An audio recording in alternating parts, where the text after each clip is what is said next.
What up, y'all? Welcome back to Pics. It didn't happen. I am Fats King. I am joined as always by my brother, the Yeti. And today we have a very special guest. He's been on the show a few times. He's a good friend of mine. He goes by the name of Stray. He's a frontman for the band Sky Swamp Orange, and he's got a very, very new project coming out that you motherfuckers should just really, really be ready to spend your money. I appreciate that. I'm still here. I'm still here. Yeah. Still holding on, baby. Yeah, thankfully, the internet is working with us. So, here we are. And Okay. We're here to talk about, first and foremost, we're here to talk about your new project, Cloudy Alibi. Yes, sir. This has been a long time coming because you've announced this a while ago. And Too early. what is that like though? How do you know when's the right time to make these kind of announcements? Like, I'm just curious now that we got here.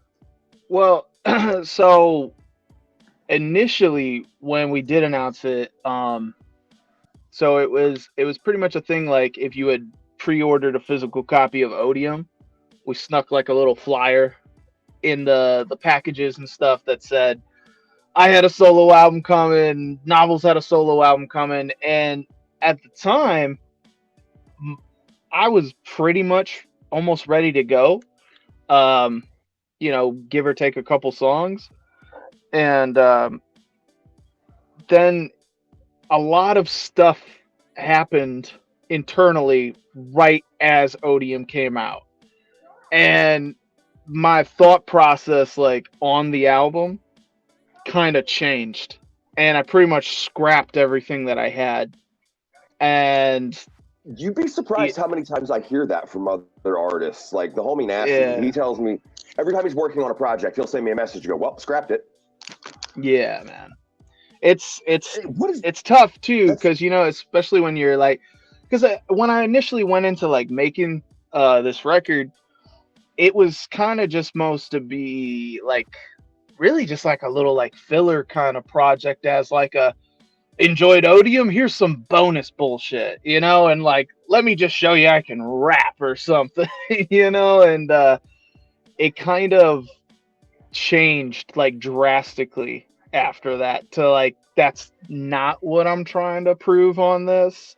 I don't know, just full transparency, man. It was the day that we announced Odium, the band kind of went through a weird turning point where I don't want to throw people's business on Front Street, but like a couple of the members were having some personal issues and stuff in their lives, and I'm saying literally like the moment we announced Odium, like within seconds of press and post, okay, it was, hey, so I think I need to take some time off to go handle this stuff, and those are all like my brothers and stuff, and we were already coming off of like a shit ton of stuff from the making of Odium, so it's like I completely understood.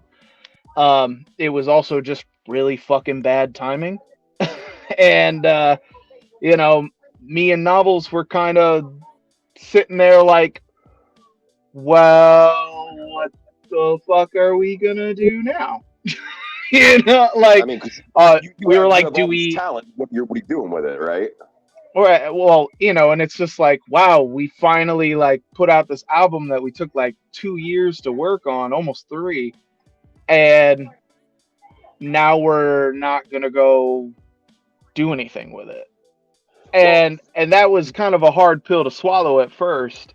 That not brings gonna me to lie. a really interesting question because, like, I'm sure you've heard nothing but positive feedback from the album, from Odium. Everybody tells you how great it is. I'm sure you're at the point almost tired of hearing it.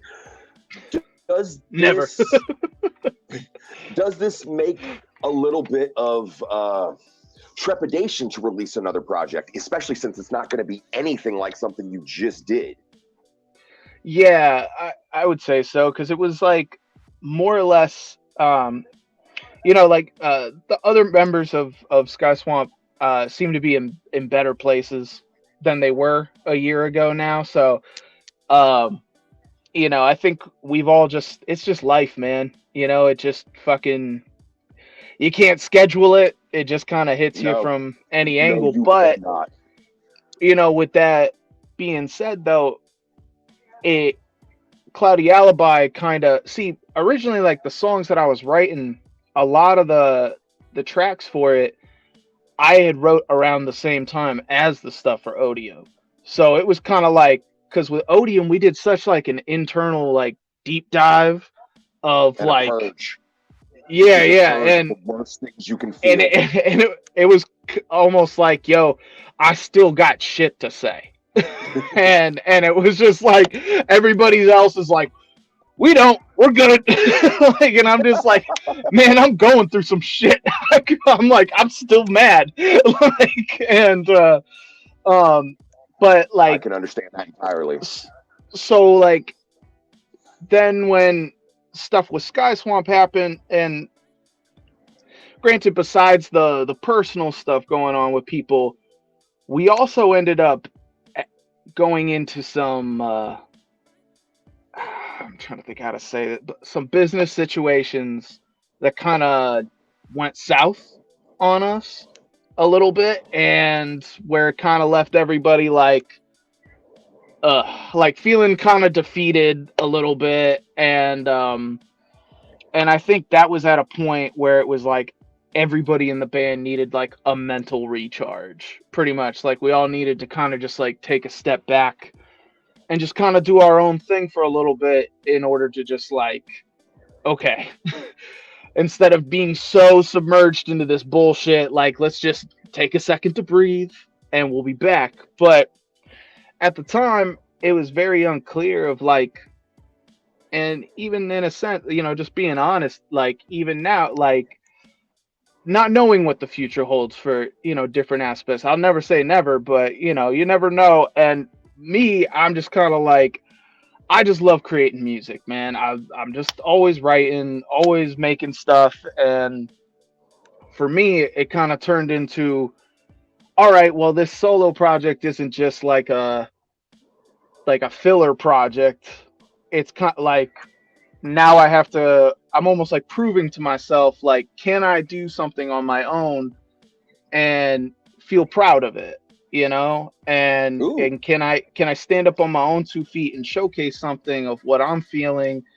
So in a sense, it's almost like a challenge. I don't want to say it's like a sequel to Odium, because musically it's not like Odium at all, but it carries like a same energy, if you will. Like, it's not so much like Odium was centered around hate, and Cloudy Alibi is centered around like depression. And just kind of like, that's a lot of what's left after hate. Like, after you've raged and screamed, and after you've pushed all of that out, but you still feel bad, all you have left is that depression, that sadness. And I went into a real, go ahead. Oh, so you're taking that into this new project right away. Do you feel, in some of your other solo shit, and going into this one, since I can tell it from what you're saying, you have a really, really this amazing ability to sum up your emotions in lyrics. Like, the way you, some of the other tracks you've released, I can't remember the names, I'm horrible at that. Some of the other solo projects you've released are so therapeutic. So I'm wondering, were you able to purge a little bit more of that last little bit out with this project? I think so, because that's how I knew this project was done, because I was like, I can't go any further. Like, I feel like I've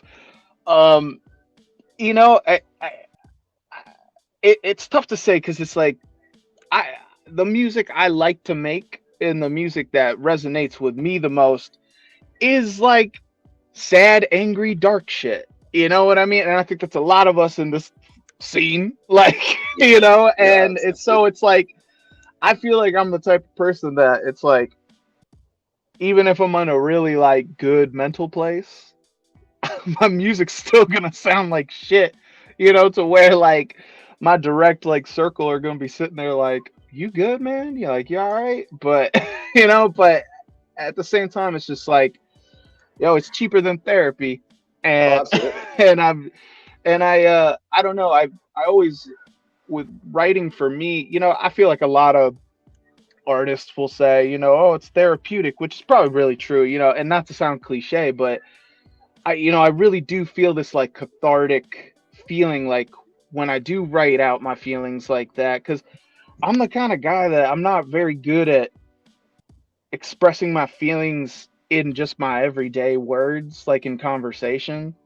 Mhm. But for some reason, I feel more comfortable putting it into like lyrics or something like that. You know what I mean? And that's just how my brain is haywired, I guess. But you know. Well, speaking about the writing and everything, is there a particular track that you wrote that you're really looking forward to see how people interact with it in particular? Fuck yeah, good question. One in particular, it's tough to say because I didn't really write this album in the hopes that people would relate to it.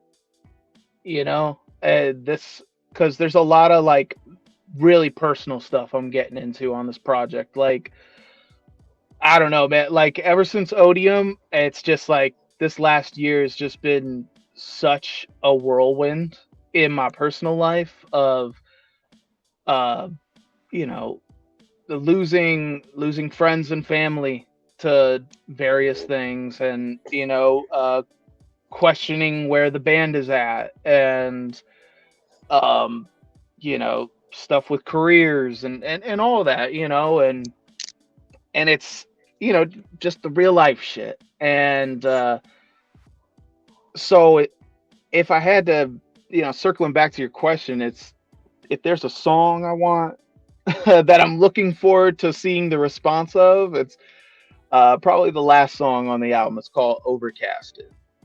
And I get into a lot of stuff about my family in it. And my Oh family hasn't shit. heard that song. So, and it's one of those things like where I'm directly like calling people out. And it's one of those things where it's like I don't know if I'm looking forward to the response or what, but I'm standing behind the things that I say. It's like they say, Yeah. don't piss off an artist. Because Yeah. I'll immortalize that ass in a song, baby. So what is the term? What does cloudy alibi come from? What is this? Because I've been wanting to ask you this since you fucking told me the name. So Cloudy Alibi is so ever since I was little, you know how like everybody kind of has that, ideal kind of happy place in their head of like a perfect kind of setting of a day. Um, whether I'm happy or sad, overcasts have always been like just my place of peace, and like I love stormy weather and all Same. that. I don't know what it Fucking is. same. It just I feel like it's just I don't know, it just feels like a refresh. Like, I don't know, it's cool. Like, I'm a pale Irish motherfucker, so I'm not a friend of like the sun and stuff. So, the less we get of that, we're good. But so the whole album tells a story from beginning to end. There's some skits throughout the album that kind of help guide you a little bit. Okay. But it basically so the concept of the album really is that it sounds like the whole thing is me kind of leaving somewhere and walking to another place. And along this walk, I'm encountering different feelings, ups and downs, and all that kind of stuff. But really, the idea of it is how an overcast was like my happy place. But by the end of this process, it's like I learned to kind of almost like loathe overcasts. Like You're it almost outgrowing. became just an unhappy place, Yeah, where I just absolutely. like too stuck in the gloom. So it's kind of like the whole in my head it's the kind of the dichotomy of it of it's depending on the day, it's my happy or my fucking shitty place. You know what I mean? And that's just where I'm at. So like my location currently, mentally, physically, is in this overcast place, which is the cloudy alibi. So that's fucking dope. That's a really good summation. So for people who have only heard you through Sky Swamp, what is something you can tell them that they need to prepare themselves for to listen to this project if they want to continue to be a fan of your music? Most people are going to ride along. I know the people who are. I'm just curious. Like if you were selling a commercial for Cloudy Alibi. Right. If you're looking for a new Sky Swamp album, this isn't it. It definitely is a rap album. It's not, there's not really any metal on it, except for a couple tracks. Like there is a song, I'm just gonna tell you guys everything, okay? So there is a song that features Sky Swamp on the album though, as well as Low Key, and it's the same song. Out of here. Yeah, get the fuck out of here. And it's a banger. That's probably the most like metal-ish kind of song, but it's weird. Like it doesn't really get like heavy until like the end, but then Novels is kind of all over the project, scattered in little spots. So you do have those songs that I do feel have that Sky Swamp energy, where it's like you're getting the singing and the rapping and the screaming and stuff. Just like production wise and like the beats, it's, if you enjoy the hip hop side of Sky Swamp, you're gonna like this. You know what I mean? If you hate it when I rap, you won't like this album. I can't imagine anybody hating when you fucking rap. Any other features you want to name drop? Sure, I'll tell you the big ones too. So on the album we got Low Key, which that was probably one of the first people that I got for the project. Fun fact, the song was originally intended for Odium, but then we kind of kept changing stuff and then put stuff on hold for a little while, and then ultimately it didn't really fit the project. And then I kind of tweaked with it over the last year or so, and it became this song. But that features Low Key and Sky Swamp, and then a single that I had previously released last fall is on the album Witch Tongue, which features Mad Max and James Joyce, the Squatch. And I just think that's a banger of a track, you know, and it fits the vibe of the album real well. Of course, Novels is on that bitch. That's my boy. You know, everything that I do, he'll be involved in. And then there is a track that will be coming out on the 3rd week of August called Body Bag, that features Fams and Recognize from Mayday. Oh. And really? Yes. And it is fucking crazy. I promise you, it doesn't sound like anything that it doesn't sound like a Mayday song. It doesn't sound like a Sky Swamp song, and it doesn't sound like a Hooligan song. And it's fucking wild. And so that's one I'm really proud of. But I think that's it for guests on the project. I don't think I'm missing anybody else. That's fucking sick. With the variety that you get from those different artists, how do you sort of approach blending the different genres and sounds to create sort of a cohesive musical experience? So, like everybody that's on this project, I either had obviously a personal relationship with, or I've just been a fan of in general. So it's kind of like, you know, people like, for example, like Low Key, right? I've been listening to Low Key for shit since I was a teenager. So, you know, like at least like 15 years or so now. And, you know, I'm very familiar with his discography, and I know the type of shit that I want to hear low key on. You know what I mean? So it's like, so I sent him something like in that vein where I'm like, yo, I want to send you some dark ass shit that's like haunting sounding and just real fucking weird, you know, like, cause I was trying to get that like Book of Time chameleonic type low key on this shit, you know what I mean? Yeah. And it, that was one of those songs where it's like I thought I had it all kind of figured out, and then I was like, you know, it'd be crazy if the end of this song just erupts like with a full band. I was like, let's throw Sky Swamp on it, and because I wanted them to all, I wanted everybody to be a part of it in some form or fashion, you know, and that is fucking crazy, man. I am so hyped for this project. Like, I was already waiting for it, but the shit you're just telling me, man, like, I'm just sitting over here like, shut up and take my money. Well, what's interesting too is, you know, like what I'm doing with this project, the way I'm releasing it. Initially, it's just going to come out digitally on August 25th, right? But that day, physical bundles will go live. So I just wanted everybody to don't stress about buying merch. I just want you to sit with the album for like a week and just listen to it. That's it. And then it's like, if you feel like supporting it afterwards, here's your ability to. You know, I always appreciate the pre-order people, but yeah, it's probably not a smart one, but you know, but that's you're going to weed out people who don't really want to spend money on your project and be fans of you moving forward.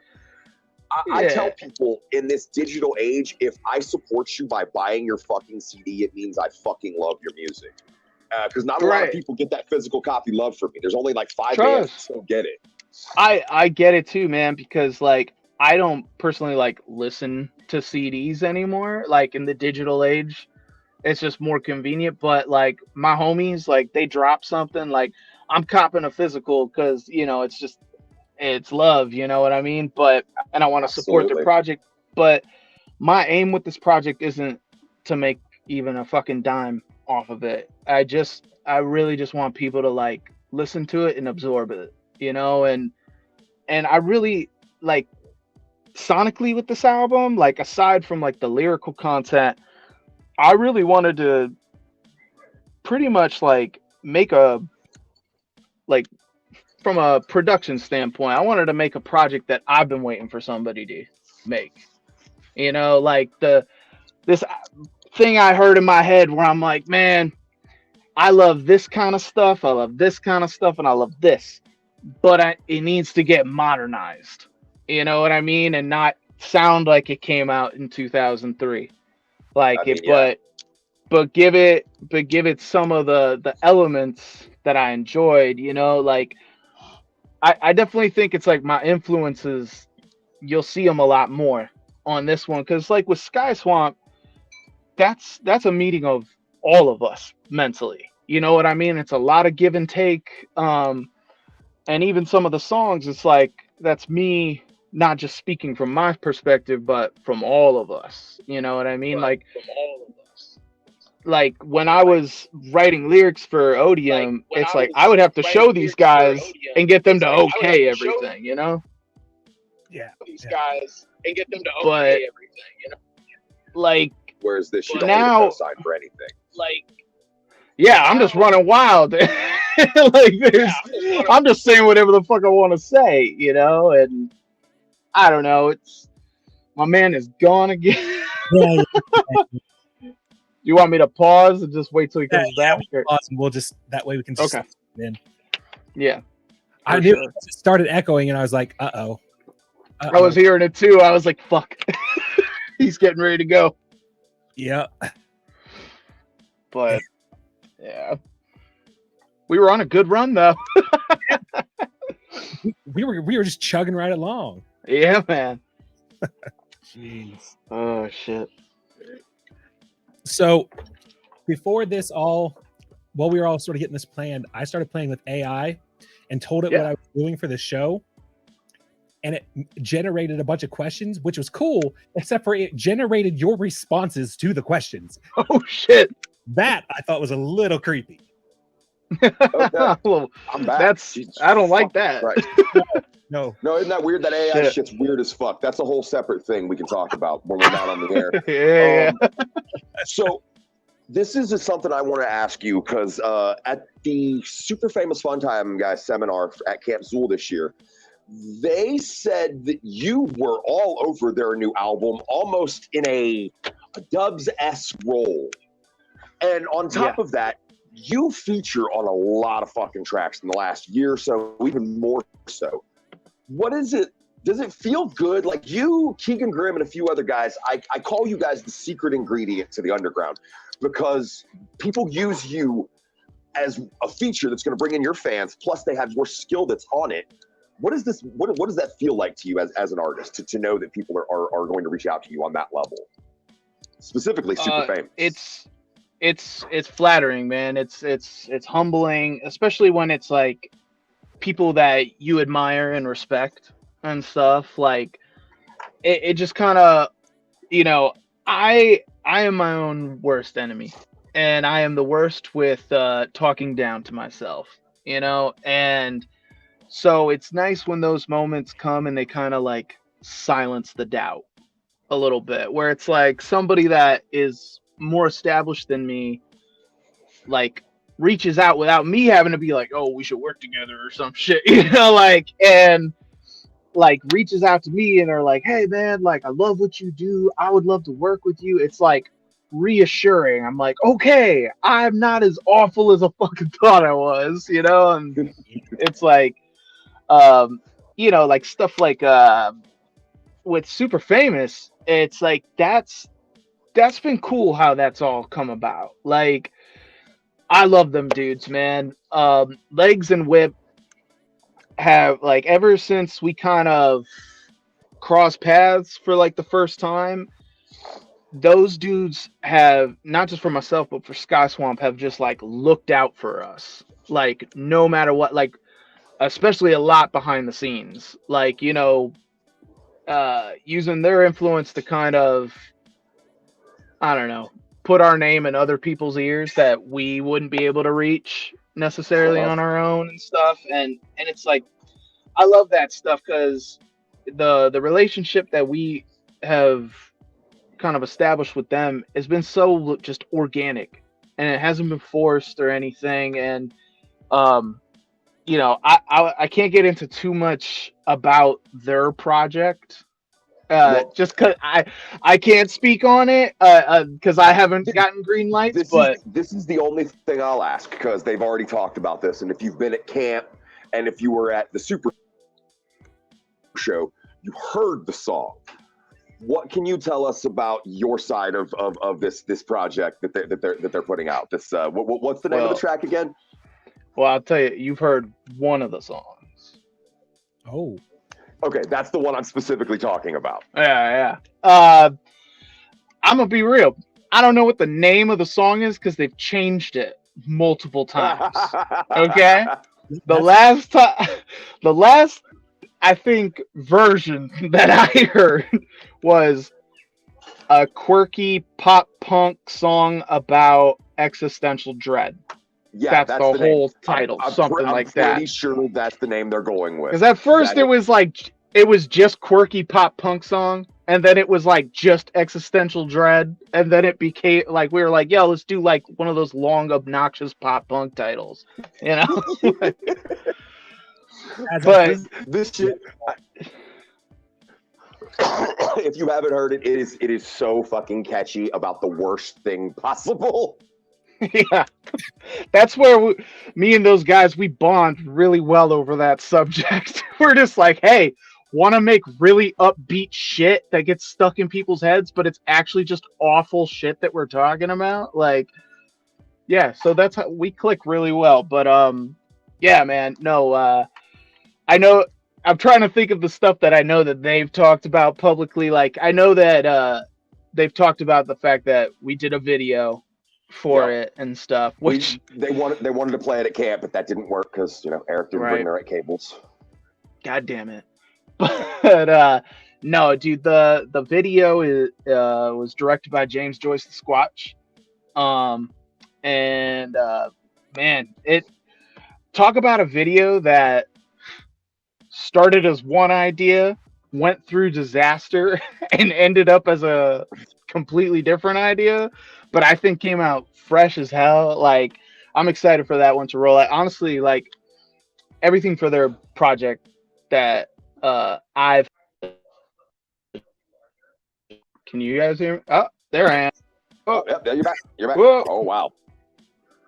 Okay, nobody move. But yeah, no, their final thoughts. Yeah. Yeah, no, their new album is fresh though.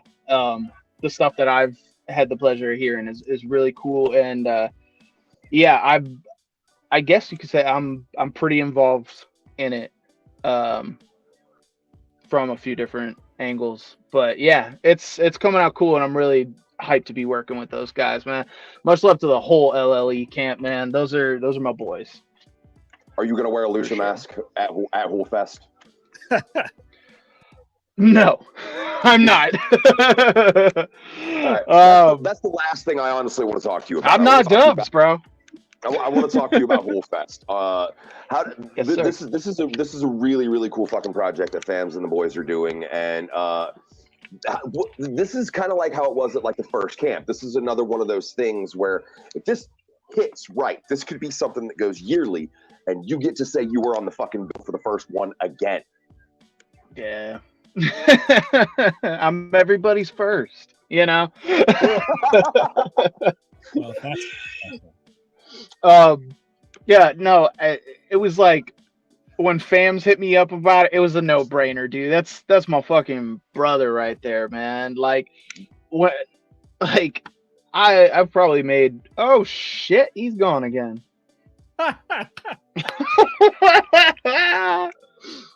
Okay, so well, as far as Hool Fest goes, like that was, you know, outside of like novels and maybe like Fun Time and shit like that, like Fams is the guy that I make the most music with. That I feel like some of the shit people haven't even heard. You know, it's like that's a guy that I just click with, you know, like super well. So when he was like, "Hey man, we're throwing Hool Fest," I was just like, I don't even remember if he had asked me yet. I was just like, "Cool, I'm coming." Like, yeah. you know, and but yeah, it's gonna be fun. Novels will be in the house with me, and for fans of Sky Swamp Orange, Ronnie Champagne will be at Hool Fest as well. Oh, Ronnie's gonna be there. So, yes, The last thing in a different form, but he will be there. Yes. Before we let you is in a different form, but he will be there. Yes. The last thing I want to talk about before we let you get out of here is That's a good point.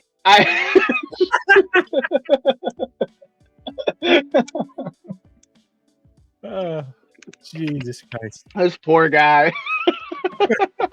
The best part is he's gonna have to figure out how to stay on long enough so I can download the damn video track from his end. Oh, because I get like the main one where it's all three of us, and then each right. one you have your own. That way I can like do jump 2 and shit. So okay. Cool. Maybe you should fancy. Yo, maybe try turning your Wi-Fi off on your phone. I'm not using my Wi-Fi because it's worse when I use Wi-Fi. Oh shit. Okay. You got Mint, don't you? No, I don't. I imagine Mint fucking works. I got Metro, which usually isn't an issue. Ryan Reynolds speaks for Mint. That's got to mean it works. That's We trust in him. Last fucking question. What is Rogues Hollow? Rogue Hollow is my imprint label. I don't know, whatever the fuck you want to call it. Okay. But it's when you listen to the album, you'll maybe understand what Rogue Hollow is a little bit more too, because there's some stuff in the skits that have to do with Rogue Hollow too. But in my head, like Rogue Hollow is a place, it's also a home. You know, it's But as of right now, like my plans with it are not really to make it one of these like, because everybody's got a label, and it's more or less just like a home for my projects and other people that I'm associated with, that I believe in, and that I want to help produce projects for and just put out. And it's not really out here. I'm not really looking to like make it like a competitor of any of these other labels. Yeah, it's just more or less like, it's not going to be this thing where you're getting 6 releases this year from Rogue Hollow. It's like, you might get one, you might get none. It's more or less just like, it's just a hub that my publishing and all that kind of stuff is under, and it's just yeah, it's the tax write-offs, baby. Yeah, I mean, you got to keep your YouTube accounts and all your Instagrams and social medias organized so you know where all that money goes to, so Uncle Sam gets his cut. Exactly. When can we expect this album? Like, what is our actual release date? August 25th is the release date, which hopefully will be announced by the time this is out. But and if this is planned right, then yes, the first single, Black Mold, is out. The video and stuff. Is that the one? Is that the one you let me hear? Yeah, the music video and stuff. Yeah, and then I think I sent you. I think I sent you the track "Early Grave" too, which was more of like a depressing one. yeah, absolutely. Yeah, I'm so hyped for this project. I don't care what the bundle is. I'm buying something. If it's a hat, it's a shirt, whatever. I support every fucking thing you do. You are genuinely one of my favorite performers right now. Thank you, sir. I greatly appreciate that, and can't wait to see you guys at Hool Fest, man, and get to show you guys some of the tracks live, because pretty much the whole set list, give or take a few, is mostly just Cloudy Alibi stuff. So that's so fucking awesome. I cannot fucking wait. If you want to find us, Picture It Didn't Happen on everything. Picture It Didn't Happen official on Instagram. Yeti, you can be found at A Wondering Yeti. That's where you'll find his pictures. Yeah. He does really dope work. You should hire him to do shit. If you want to see the dumb random shit I post, it's at Fats King. It's not worth it. He's just angry a lot, so. But he makes funnies, so there's that. I is what I is. Fucking until next time, y'all. Peace.